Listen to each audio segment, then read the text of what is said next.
Before we get involved in the feedback issue, as a loud professor from New York, I normally don't have problems being heard.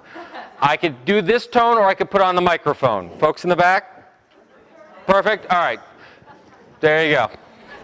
Unless you like feedback, in which case we could all pretend that we're at my 7th grade dance. All right. So before we begin, I would just like to point out the most wonderful introduction to this, which is Killing Librarianship. But I don't know if you noticed on the way in through this door, this is the sign telling you what was coming up.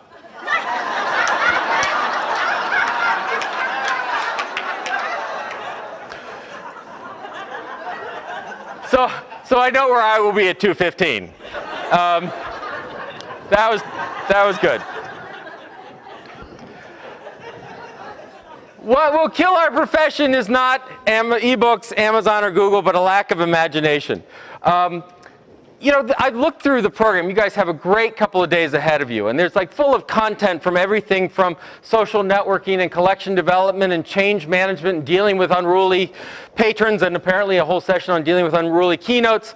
And as a keynoter, this is fabulous because when you're part of such a strong presentation, there's absolutely no obligation to have content in your presentation. So I'm going to take that advantage of that and not have any content to what I'm going to say. But what does this mean? What this means is it was in the midst of a wonderful talk. It was in Edmonton, Alberta, and this line came out, and people seemed to like it, but no one quite knew what it meant. But what it means is that we live in an era when we need to think big. So what I would ask you to do for the next 45 minutes or so is take advantage of the fact that you're not sitting in a library trying to figure out where the toner cartridges are, pointing to where the bathroom is. Or, as I understand it, the #1 reference question has been replaced. It is no longer where's the bathroom, it's now have you found a USB stick. Is that, all right. So, let's take advantage of the fact that we're in lovely Burlington, and it's 43 degrees outside, we don't want to go anywhere. And spend some time thinking big, because we are in a time where we desperately need to think big. We are in a time where everyone uses the word unprecedented after every other statement, right? Somewhere someone's talking about an unprecedented challenge in accountancy or something of that nature, right? Everyone's dealing with unprecedented change, great change, whatever.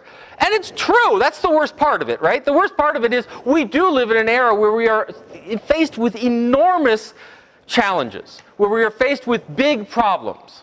And this is not the time to shy away from them. This is not the time, if we're going to talk about what the new normal is, the new normal can't be introversion hiding in our shelves, hoping it goes away.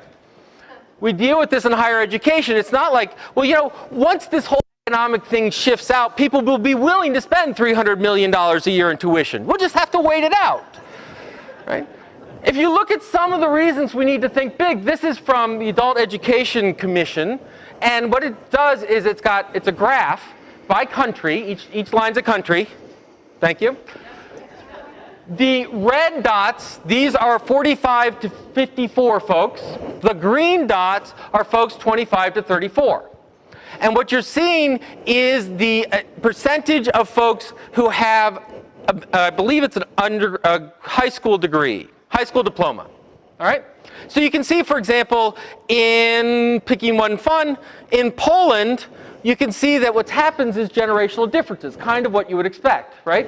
The young are getting more educated than the adults. But I want to point out this particular line, which happens to be the United States. And you'll notice something interesting about the chart, which is the red square is above the green diamond. Now, it's not way above, and frankly, we're way up at the top, so we should be pretty happy with ourselves until you look over at something like Korea. Korea is way above us, and they started much farther behind us. One of the big challenges where we need big ideas is in how we educate ourselves, how we prepare for this world. We hear all the time that education is vital, that college education is important, that college is the key to innovation, economic development, la, la, la, la, la, and I'm a professor, so I throw that line out whenever I can. except that we happened to 2010 was the first time where academic debt surpassed credit card debt in this country. And it is not because we've been paying our credit cards back so well. And partly it is. We've been doing pretty well. It turns out that when you don't eat, you don't charge a lot of things. But that graph's going down sort of like inch by inch, and the academic one's doing this. This chart shows since 1982 the growth in percentage growth in different areas. College tuition's at the top at about 450%. Medical care is only 250%. It is costing us more to get healthy, but it costs us a heck of a lot more to get smarter, supposedly. Right? Now, this in the midst of the most dramatic wage and wealth distribution in this country, that we see that the top 5% control something like 60% of the wealth in this country. We're dealing with the shrinking middle class, that we are in almost a 10% unemployment, over that in certain sectors, so that 1 out of 10 people you know has been laid off. We're in an era of great division in our politics where we're just sort of figuring out, hey, do we really need a federal government? Let's see. Right? No, that could be the rest of the talk. I'm not going there. The point is, we have big challenges before us. We are living in interesting times. I once said we live in Shakespearean times. We live in times where we could be writing those dramas, where we're talking about regime change, and we're talking about population growth. We're talking about a massive demographic shift. We're about to go from a country with a white majority to a plurality. We've got many states in which now the Hispanics represent a larger percentage of population than all other demographics combined, and soon than the Caucasian. Now, I think that's a good thing. I think diversity is interesting, but I think it's a challenging thing. When we deal with language issues, when we deal with collection issues, when we deal with all of these issues, we're living in that time.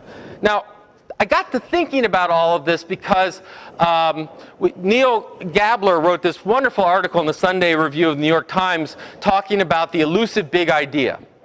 And within it, and by the way, I'll put all the slides online. You can copy and paste to your delight. He talked about we're sort of at the death of ideas, that we're at a post-idea economy. And it was sort of interesting to think about that. Now, he sort of overstates some of the issues, but his basic line is, look, we used to think big thoughts. We used to make celebrities out of our sort of thinkers, and now we make celebrities out of people who are celebrities, right? I mean, who forgot their underwear when they went out to a bar. Really, this Einstein, you know, Lindsay Lohan, I don't know. So you can challenge it, but it really did get me thinking. And what it got me thinking about is that if libraries and librarians are in the knowledge business, if we're in the learning business, if we're in the education business, and I argue that we are, we actually have two rather amazing challenges before us. Now, the first one I'm going to pick on is the obvious one, right? So if you haven't seen it, go read this lovely article, Save Our Libraries, Fire the Librarians. It was in the News Leader, Florida's oldest weekly newspaper, right up there with the Old Gray Lady. And Mike Thompson wrote this, and it's just lovely, right? Why do we need a new library? I don't know how old, but why do we need a new library? Get those kids off my yard, whatever it is. And I know it's deathly to bring up large blocks of text, but it's so worth it. Stick with me for a moment. While local taxpayers pick up the biggest tab for America's libraries, most librarians are little more than unionized pawns for the social activist bosses of the American Library Association. Wow, all right. Today, 136 years after its formation, ALA controls 62,000 members, and through its czarist accreditation program of many libraries, largely dictates what books are available for the most impressionable members of the U.S. society, our children.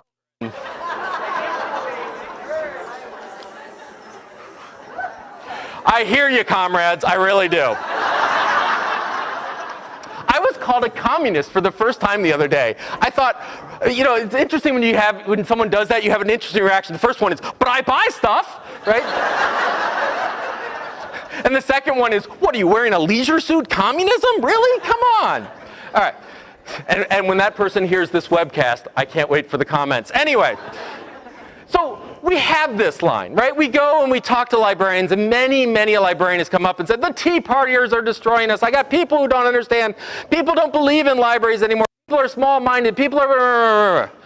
And I'm not going to be here to argue that everyone has an equally valid thing to say about the world, right? So we have this sort of anti-intelligentsia, anti-library feel out there. And it is very real. We are dealing with that, and we have to deal with it. And I think that's kind of interesting. But what really got me thinking about the big idea one was that I think we have a rather interesting second front that's opening up, second problem. And it can be represented by this. Now, I don't know if you know what Clue is. Clue is the next big thing. What Clue does, and I know you can't read that, so I'll tell you, you can go with your smartphone and walk through New York City, and when you have to go to the bathroom, I'm not making this up, you can rent people's bathrooms. I don't know if it's by the hour. I don't... Right? And if you don't like this one, here's another one. FakeGirlfriend.co. Now this one you probably can read, so you're welcome to try it out on your phones. Now, you save this number, it says girlfriend, you send a text to this number, and what happens is you'll get responded with a random girlfriend-esque message. About a minute later, the fake girlfriend will call you with a pre-recorded message, and after you hang up, tell everyone how great your girlfriend is. That's just so sad, you know? The reason I bring this up is that this is a startup, and my God, someone will probably give them a check, right? The opposite side of this equation from people who don't necessarily believe in libraries' missions, in knowledge and education, all this other stuff, is those that seek to take ideas and monetize them as fast as they can. Right? That what we have is we have a plethora of small ideas. And these small ideas aren't bad. It's just a matter that there's this drive to monetization. That the way that all economic development is going to happen in Connecticut or Rhode Island or here in Vermont is that everyone's going to start their own business. And I think there's actually a lot of valid, and we're going to talk about a lot of valid things to entrepreneurship, to innovation, to startups. But the problem is it quickly becomes, why think about it if you can't monetize it? And what you can monetize tends to be a lot smaller than the issues that we're facing. That what we, you know, wow, we can do moped delivery of cat food. Get me to a venture capitalist and let me patent that before anyone does it, right? This doesn't say, hey, we can solve democracy, right? How do you monetize, well, once again, monetizing democracy, we have the federal government, but we'll keep going. What we have are things like this Me Too mentality, that we go in and, well, it's Facebook, but it's not exactly Facebook, right? It was like when Google Plus came out. What's Google Plus? Facebook with circles.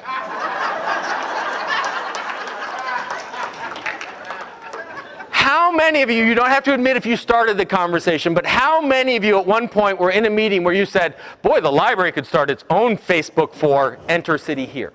Right? We could do our own social network. And the answer is, why? It's there. But we get this shows up in things like patent trolls. There are huge industries, huge companies that do nothing but own intellectual property for the only purpose to go sue people who are actually producing things. Google recently bought Motorola. They didn't do it so they could bring back the little track phones. They did it for their portfolio of IP, for their portfolio of patents that could help them defend against Apple, fight against Apple. When you look at what Apple's doing with its market, with its iPhone and its iPad, they're now in Korea and they're now in Germany. They're actually trying to prevent competitors from putting tablets on the market. They're not doing it by outbidding them. They're not doing them by outpricing them. They're doing them by suing them. They're saying this is too like our IP, sue them. Now, I want to be really clear. I am not a communist. And so I believe in intellectual property. I believe there's an appropriate use of intellectual property, but we're getting to the point when Amazon can patent the idea of one-click purchasing. We've gone a bit too far. All right? So you have this opposite pressure on libraries. Why go